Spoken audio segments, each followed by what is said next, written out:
Good afternoon, guys, and welcome to week 8. Sorry, it's me, Ford. I had to give a little shaving real quick because it's getting too much hair, but immediately regretted it, unfortunately. So never do that again. Week 8, we're focusing on work conflict and how it functions within work, group dynamics, and tasks. So primarily, I wanted to address the video with Kill and Pill.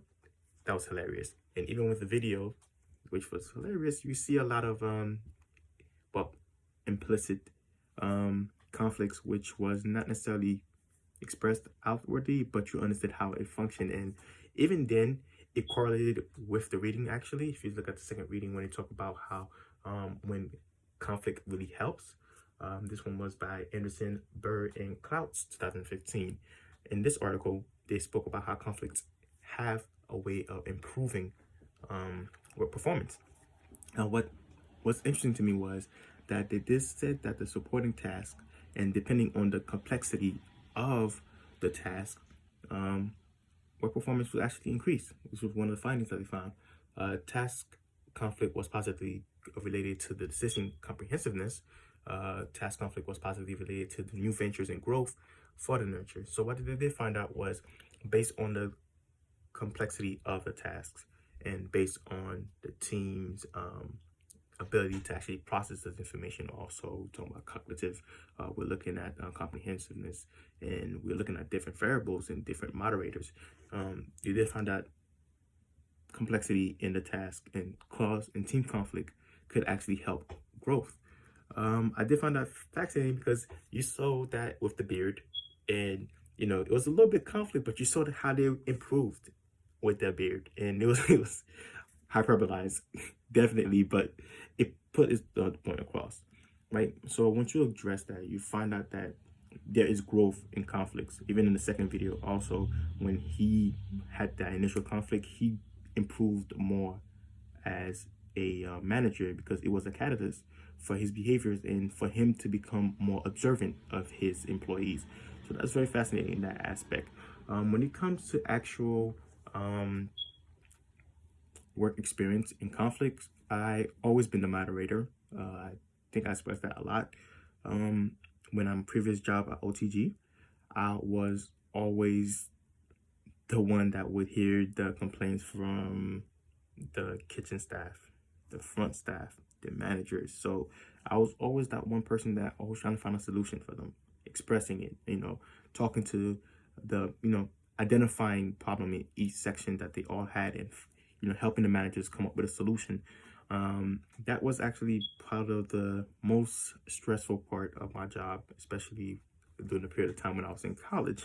So learning how to manage that, and also learning how to translate that to others, and not in a sense of, hey, you can't understand what I'm saying, but in a sense of communication, especially when it comes to tasks, are very hard to communicate. Well, it's very hard to translate to others, especially when they don't have that much experience, and especially if it's a intense and work environment. So the more conflict it goes, the more it has to be communicated with others in each department, and each section will face their own conflicts.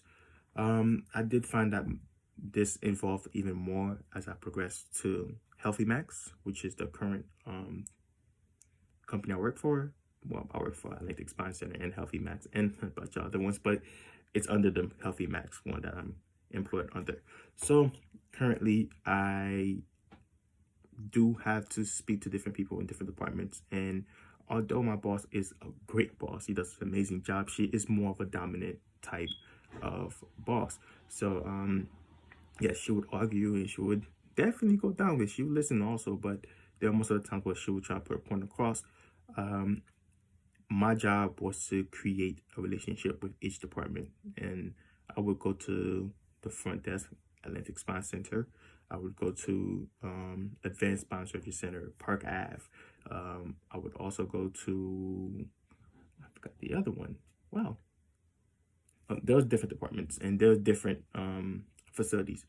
And during that period of time, I would constantly have to communicate, and I'll constantly have to work with different groups, and I'll have to work with different departments very rapidly, actually. So most of the time the tasks that we handle, if it's more task conflicts, it depends how we approached it as a team rather than focusing on the task and the issues individually, which was actually expressed in the articles also. So individual tasks are harder to handle because, well, with more conflicts, individuals who have those conflicts will most likely have less performance with their other team members because of the fact that this task is directed to them. So that was one thing too, because the more difficulty I had with my task, I would find it as a challenge for me. I do think that they should look into personality types also because I love a challenge, truth be told, and I've done a lot of stuff, but most of the time, I have seen some of my coworkers and colleagues who don't really have the time or are frustrated. So how you diffuse that, which was addressed in the video also, is very important. How you approach them with that issue, you have to diffuse that situation and make sure that they understand. So yeah, that was one aspect of it. Do I believe that conflict is beneficial? I do believe conflict is beneficial. There's not anything you could find in time where conflict has not actually helped us grow in some form or way. There has been time when it's, tragic, yes, but conflict is a form of growth, and that growth will always be constant. So if we're as a team are working well together and there are no issues, when the time comes when there's an issue, I believe that a team will have less effectiveness in tackling that issues, especially in that conflict within group. Also, I do believe I would love to see a study like that. How would it work with a team that has actually spent less time with real conflict and hasn't had that many conflicts, and versus a team that actually has been constant conflicts, and we could compare those teams together and see which team actually performed better. We could compare time, we could compare performance, results, etc., etc. But yeah, definitely have been more of a mediator from my end, and I do believe that conflicts are definitely necessary for growth. That's the only way we're going to be able to determine whether the team is actually effective, because when there's a task conflict, then that's when we get to see what an individual is really about and what a team is really about together.